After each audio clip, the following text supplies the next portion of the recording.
তুই সত্যি বলতে আশরাফ, তুমি আমার এই ছেলেটাকে বাবা স্বীকৃতি দিবে তো? স্বীকৃতি দেব এবং তার ভবিষ্যতের জন্য, ভালোর জন্য যা যা করতে হয় আমি তাই করব। আর জানো, আমার স্বপ্ন ছিল আমার যে সন্তান হবে তাকে আমি অনেক বড় জজ বানাবো, সে মানুষের সেবা করবে।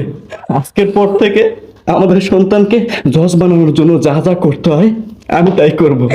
সত্যি কথা আশরাফ, আমি যদি তোমাকে না দেখতাম আমি কখনো ভাবতেই পারতাম না যে এত ভালো মানুষ এই দুনিয়াতে এখনো বেঁচে আছে। আশরাফ, তুমি তো মানুষ না, তুমি মানুষ রূপী ফেরেশতা।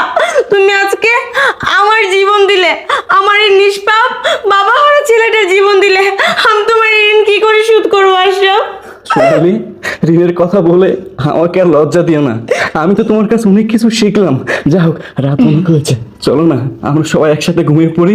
হ্যাঁ বাবা, চল আজকে আমরা সবাই একসাথে ঘুমাবো। একসাথে ঘুমাবো, আসো।